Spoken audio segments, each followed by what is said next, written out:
First ERIE event. All right, great. Always wonderful to have new faces in the room. So ERIE stands for Entheogenic Research, Integration, and Education, and it is both a student group at CIIS as well as a newly forming nonprofit outside of CIIS. And it was born out of a course about 2 years, almost 3 years ago now, Entheogenic Shamanism course in the EWP program. A group of students that were very passionate about the study of entheogens got together, and we decided we needed to have a further forum to discuss the various ideas that were brimming and swimming for us. And so ERIE was born. We put on an amazing one-day conference back in April of 2012, about 2 months after ERIE formed. And we've been happily providing a forum for several disciplines. One is research. We support students who are wanting to do entheogenic research. We have a scholarship being formed, as well as a certificate to help people learn about how to help others integrate non-ordinary types of experiences, entheogenic experiences, transpersonal experiences. We also provide forums for education, such as gatherings like this. And we also have hosted several integration groups in the past, and we're working on getting that going again. And that's a safe space for people who have had some sort of experience to come together and talk about it. And it's a really beautiful process. There's been people that I've personally witnessed who maybe had a transpersonal experience of some sort or a psychedelic experience 30 years ago that wasn't fully integrated, and so they've had a space to come and share about that. So those are some of the things that we're doing with ERIE. And we have monthly events, so do stay tuned on our site and on Meetup for everything that we have going on. Our event this evening was born out of the passion out of the Philosophy, Cosmology, and Consciousness program here at CIIS, which I am proud to be a very recent graduate of, and happy to be here with my friends and colleagues from the PCC program. And we've entitled this evening's event, Entheogens and Cosmos, Exploring the Potential of Entheogens or Psychedelics to Reconnect Us with the Heart of the Universe. So, welcome. Our first speaker this evening is Chad Harris. Chad is a practicing archetypal astrologer. He has been studying astrology for about 20 years, and he's been an amazing support, friend, teacher, magic magician, wizard, alongside the greats Rick Tarnas and Stan Grof for the past 10 years. He's been really instrumental in supporting their work and their vision and co-collaborating with them. So without further ado, I'm going to welcome Chad. Thank you.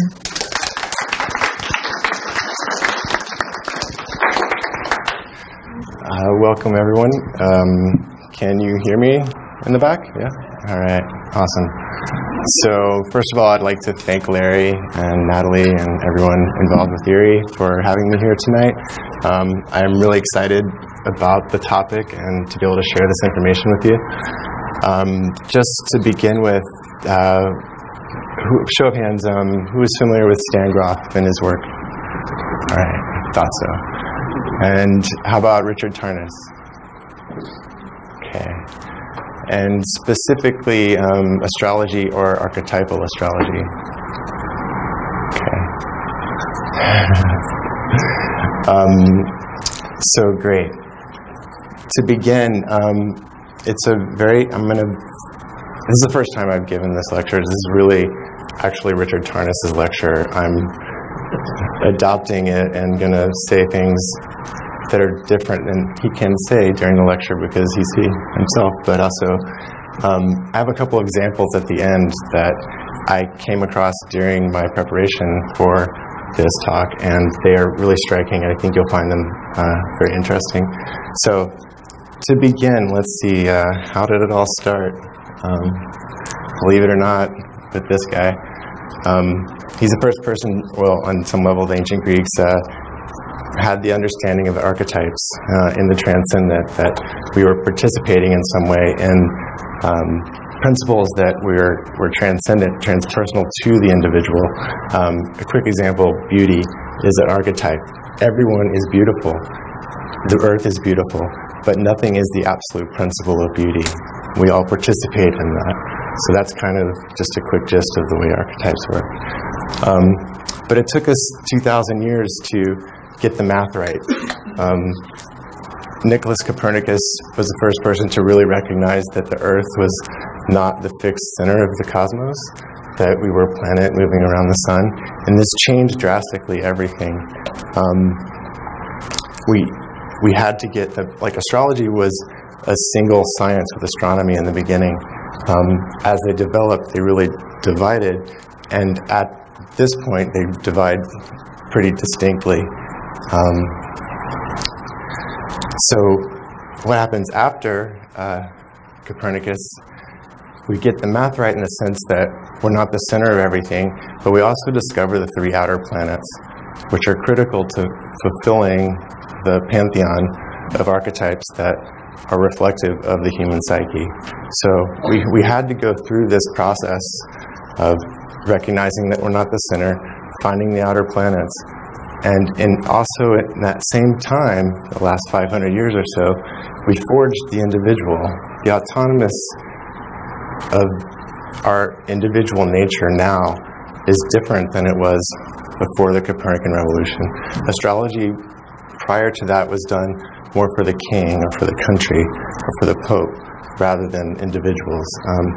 Now we see astrology in the humanistic, psychological, Western perspective as recognizing each individual human's unique, specific relationship to the cosmos. So we had to go through this process, and then in the forging of that autonomous individual, we created, it was a giant light that did it, because it was the human ego that figured out we were the center. It's why we disenchanted the cosmos in a lot of ways, but we also created a giant shadow. And this is on some level why Freud and Jung developed psychology and recognized the personal unconscious. It wasn't as distinct prior to the Copernican revolution. The more we forge individual autonomy and with our ego, the more shadow we actually create. So the more we actually have to deal with the parts of ourselves that we don't see. So they were really important for this process. Then, I guess you all go, now you know who this guy is. Obviously, Albert Hofmann is the chemist who developed LSD, which on some level was an atomic bomb in the psyche. And if you think about it, it was developed in 1938, just after they split the atom. It sat in a freezer in Switzerland right through World War II. And then Albert pulled it out of the freezer in 1943 because he had an intuition that there was something missing, and he had an experience that transformed himself and then ultimately transformed the world. But it's interesting that psychologically it's kind of similar analogy to what we did physically with the atomic bomb, I think. So after this, luckily, Stanislav Grof was in Czechoslovakia, a Freudian-trained psychoanalysis, who was given LSD when Sandoz, the company that made it, that Albert Hofmann worked for, issued it out to psychotherapists around the world in 1955. So he was one of the lucky volunteers who got to sample the substance when it came in 1955. And he had a tremendously profound experience that also transformed his life, which led to a lifetime of study. He's sat for more people in LSD therapy than anybody else on the planet. For 10 years or so, he sat for on average 2 clients a day, one in the morning, one in the afternoon, and mediated their death-rebirth experiences. And what's really fascinating is he wasn't a Jungian mindset person, so archetypes weren't something like in his vocabulary or in his mindset. what he seemed to recognize after witnessing so many people's experiences and his own personal experiences is that people tended to relive their birth, or parts of their birth, in the deep regressed states of psychoanalysis on LSD. And he recognized that there were 4 distinct stages of the birth process. Are y'all familiar with that at all? Okay, so it's actually really important. The first stage is the first 9 months. It's an intrauterine oneness. You're connected to the mother. It's a good womb. It's very supportive. You're nurtured. Everything's going well. The second matrix begins at first contraction. So it's the success of your growth that triggers the contractions from the womb to push you out of the womb. When this happens, when people relive it psychologically, it's like going from paradise into hell, because you were in the nurturing state of unity, and then you are cast out of that unity, and until the cervix dilates, you are trapped. You are stuck. There's no movement, and it feels like you went from paradise to hell. And then, when the cervix dilates, you begin to move, and you're no longer trapped. You no longer feel like you're stuck, but there's still tremendous forces involved, dramatic experiences. But then the 4th stage is delivery itself, the rebirth, the release, the actual birth, the movement into a new horizon that you did not think was possible or could not have anticipated was on the other side of this tremendously difficult and powerful experience that everyone here is a lucky survivor of. So, then, what's really fascinating is Richard Tarnas he's a Harvard graduate historian. He went to Harvard in 1968 through 72 and had his experiences with LSD there at that ripe time period in the late 60s, and also had deeply transformative experiences and recognized the power of the medicine.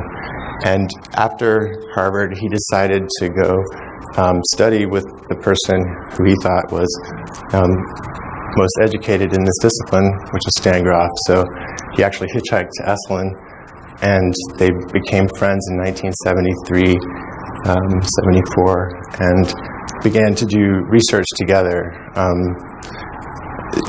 Rick actually wrote his PhD dissertation on LSD psychotherapy from, I forget, Saybrook, thank you, the Saybrook Institute. So what's really fascinating about this story, it brings it all together, is in 1976, well, I should preface this, both of them stand for years, but both of them were trying to understand what type of an experience someone would have when they took LSD or had any type of non-ordinary state of consciousness experience. Why would someone take LSD on one day, have a certain quality or character of experience, and then take it on a completely different day, 2 weeks or 2 years later, have a completely different experience? Why would 2 people on the same day take a substance and have completely different experiences? They used the battery of psychological tests that were available to them, none of which gave any better understanding of the type of experience someone might have. That is, until an astrologer actually came through Esalen and suggested that they look at transit astrology. Okay, so Rick and Stan are working with psychedelics, and obviously illegal and marginalized in society, and then they're suggested to use astrology to potentially gain insight into this discipline. So actually, out of concern for thoroughness, is the way he describes it, they checked it out. And lo and behold, it was by far the most comprehensive perspective and method to gain insight into the nature of the individual's psyche to begin with, but then particularly what type of an experience you might have on a given day because of where the planets are on that day relative to where they were when you were born. So